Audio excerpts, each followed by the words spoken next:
Iván, que nos cuente qué está pasando por su cabeza después de palabras tan profundas y de acordes tan hermosos. Muchas gracias, Carlos Gaviria, y muchas gracias a todos por haber venido. Estoy muy conmovido. Gracias desde luego a Hombre Nuevo Editores, ¿no?, por haberse dejado engañar. Estaba borracho cuando recibí el libro. No está bien, Kevin. Esto no está bien. Parecía una buena idea en ese momento. Muchas gracias desde luego a mis muy queridos amigos Jorge Vélez, chelista, que nos ofreció los movimientos del la tercera suite para cello de Bach, ¿no?, y a mi muy querido amigo también Andrés Correa.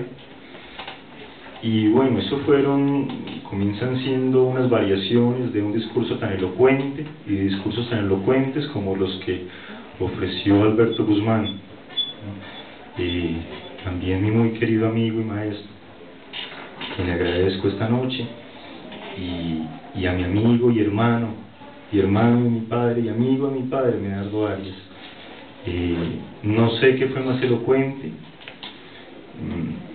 pero bueno, acaso sea sensato pensar en esas palabras, en esa música como variaciones de una misma elocuencia, ¿no? Les agradezco mucho a todos por haber venido esta noche. Bueno, variaciones sobre la embriaguez. He llegado a la conclusión temprana que la embriaguez es esa relación fundamental y ese diálogo esencial del individuo con el mundo, que el primer contacto del individuo con el mundo es menos una búsqueda de supervivencia y más un estremecimiento estético. El primer chispazo del individuo al ver las hojas de hierba, al ver el sol, al ver acaso las fieras que lo van a atacar y que lo van a consumir, es un chispazo estético. Y eso sí que es complejo, y sí que lo siento complejo, y decidí ponerle ese nombre, embriaguez, pero eso es solo un nombre de muchos posibles. Yo creo que esa embriaguez es un poco de asombro, un poco de duda, un poco de magia, de poder, de horror sagrado, esa expresión que acuñó Borges tan bellamente. Y bueno, ese primer contacto es tan complejo que necesita manifestarse, y todo lo que comienza a ser el individuo en el mundo, todos los lenguajes que comienza a desarrollar y todos los movimientos que comienzan a hacer intentan ser lenguajes que expresan ese embriaguez fundamental, ese estremecimiento estético fundamental.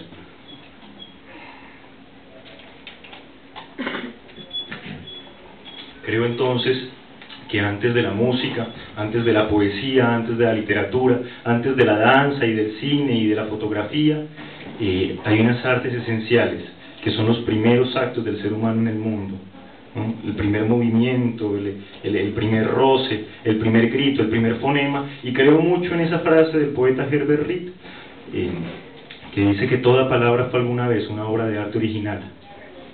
Toda palabra nació como una obra de arte original, y luego sucede pues la desacralización de esa obra de arte, pero toda cosa que va haciendo el ser humano nace como una obra de arte. Y creo que el primer arte no es esa barra de ocre maravillosa que encontraron hace 77.000 años, de hace 77.000 años, perdón, sino que la primera obra de arte es la primera evidencia del ser humano en el mundo, ¿no? Lo primero que hace el individuo es dudar y asombrarse y embriagarse.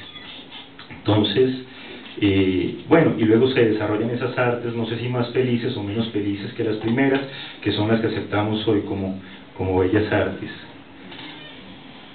Quería decirles también que yo no sé si sea recomendable leer este libro. Quizás no deban hacerlo, porque estos son comentarios y reflexiones sobre obras de arte y bueno, acopio algunas cosas que dicen unos amigos, pero yo creo que más esencial que eso, acercarse a la fuente original, a las obras de arte. Creo mucho en esa idea griega de que la naturaleza es una copia imperfecta del mundo ideal y que el arte es una copia imperfecta de la naturaleza. Y creo que hay que acercarse cada vez más a la fuente de las cosas, y si nos ponemos a leer comentarios sobre obras de arte, pues vamos a perder el poquito tiempo que tenemos, ¿no? Decía un inglés, leí en estos días, comentaba Borges, que va a llegar el momento en el que el catálogo del Museo Británico no va a caber en el mundo. Si seguimos en este paso, bueno, no sé hasta dónde lleguemos, pero creo que es más importante que leer, por ejemplo, el primer ensayo, El Aedo y los colores. Creo que más importante que eso es de pronto acercarse a la obra, al Prometeo del compositor ruso Alexander Scriabin, o acercarse a ese soneto de Baudelaire, Correspondencias, donde llega ese momento, los perfumes, los sonidos y los colores se responden, ¿no? Les recomiendo más eso. Y mejor que leer Círculos y Variaciones, acaso sea acercarse a la obra de Borges, o a un soneto de Borges, o a un verso de Borges. Y bueno, ¿qué sigue? El Ruiseñor y la Alondra. Es mejor leer a Shakespeare que el Ruiseñor y la Alondra. Es mejor leer Romeo y Julieta. Y La locomotora y el silencio. Yo creo que para entender un poco las vanguardias artísticas del siglo XX, quizás sea suficiente con escuchar, no digamos a John Cage ni a Stockhausen, no, sino escuchemos a los monólogos de Luciano Berio, las secuencias, ¿no?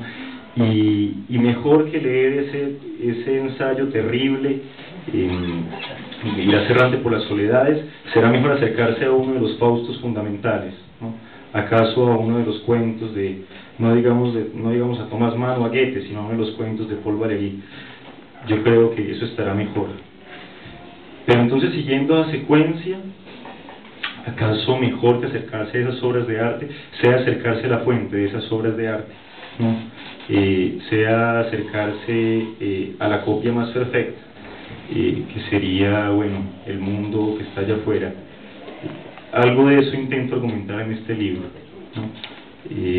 Que hay que seguir la secuencia y que hay que seguir el estremecimiento estético fundamental, y que hay que acercarse no tanto a los comentarios, no tanto a los ensayos, no tanto a las obras de arte.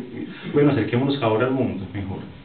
Ahí está el estremecimiento estético, ahí está el embriaguez, y yo estoy seguro que más que en este libro, y más que en Alexander Scriabin, y más que en Baudelaire, y más que bueno, en Goethe o en Thomas Mann o en cualquiera de los escritores de Fausto, la embriaguez estética, el estremecimiento estético está allá afuera en las calles, ¿no? Y eso intento un poco argumentar, no sé si con algún éxito, en este libro. Quería, bueno, hacer ese comentario, y quiero que me permitan leer el prólogo del libro.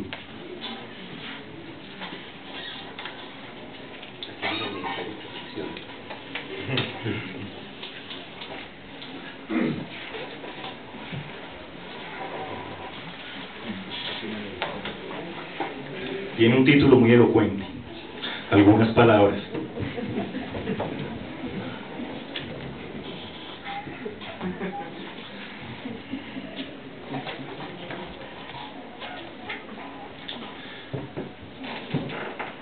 Un poema de Borges anterior a una siesta me ha señalado cierto juego de simetrías en una melodía de Brahms. Cada abismo entre las montañas me recuerda ciertos versos de T.S. Eliot. Una luz precisa entre los árboles, un leve movimiento de las hojas, una leve geometría insinuada entre las ramas, la última voz en el guaguancó de un verano. Cada día es la oportunidad de inventar relaciones entre las cosas. La emoción estética, el estremecimiento estético, el mecanismo mediante el cual develamos las relaciones preexistentes y secretas. Creo en las artes, creo en el estremecimiento estético, creo en la embriaguez. Creo en la música como la manifestación elemental de la álgebra, en la pintura como la posibilidad de poblar de formas y resonancias al mundo, en la danza como la respiración y el canto del mundo, en la poesía como el más depurado estadio del pensamiento. Creo en Hölderlin cuando dice: lo que perdura lo establecen los poetas, y en los griegos que cuando la lógica y la conversación se agotan, cuando el silogismo se enfrenta a murallas infranqueables, sabiendo lo único que les mostrará el camino, se preguntan: ¿qué dice de esto el poeta?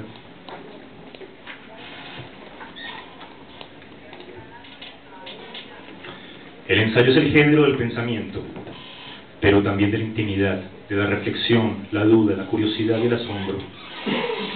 No se trata tan solo entonces de argumentos, porque el pensamiento suele ser a sí mismo asaltado por el filo de una luz, por el movimiento de un árbol o por el recuerdo súbito de una música. Al ensayo, sospecho, no le es ajeno la interrupción, el salto, el énfasis inesperado y la imagen. Esa voz que piensa, que conversa, que no comunica la verdad sino su búsqueda, que no puede perder el carácter libre, imaginativo y personal, como escribió Jaime Alberto Vélez, debe exponerse entonces a las emergencias del pensamiento y el ánimo. Este libro intenta seguir esas líneas. No me he negado a la aparición algo arbitraria de versos. De hecho, he notado y agradecido que son la tierra más fértil para las reflexiones, y acaso parezcan ser su camino natural. La opinión de los poetas, los versos que develan las relaciones preexistentes y secretas de las cosas, son el lugar al que llevan todos los caminos. ¿Acaso también donde pierden?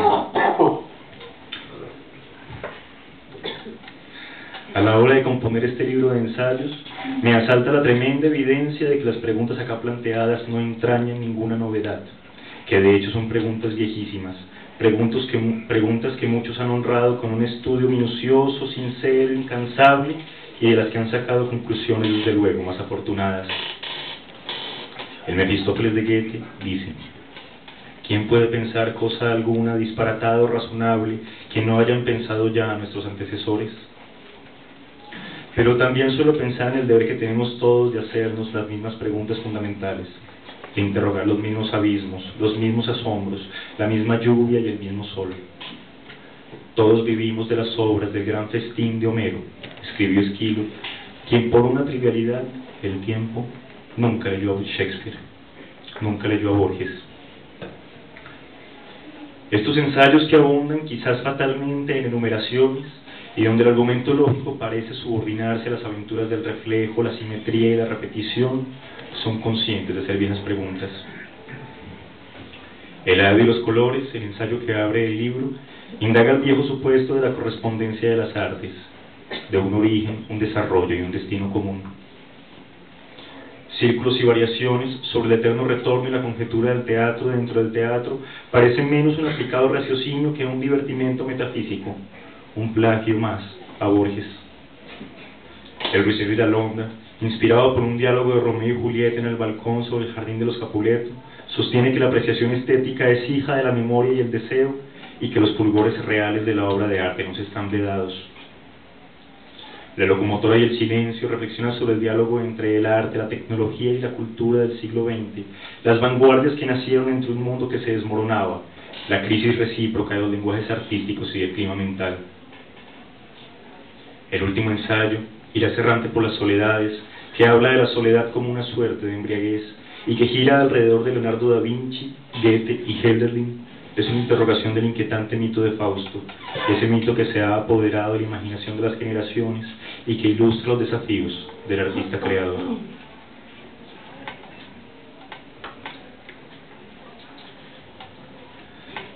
Quizás el resultado no sea muy satisfactorio, pero el inicio sin duda lo es. El estremecimiento estético, la primera embriaguez, da origen a estas páginas. Debo reconocer, sin embargo, que si hay alguna idea acá que parezca original, no la he logrado yo. Mi único mérito es el de transcribirlas. Gracias, debo decir entonces, lector, por permitirme mostrarle lo que en una conversación, en la felicidad de la embriaguez, conjeturan mis amigos. Lo que en una conversación conjeturaba mi padre. Muchas gracias.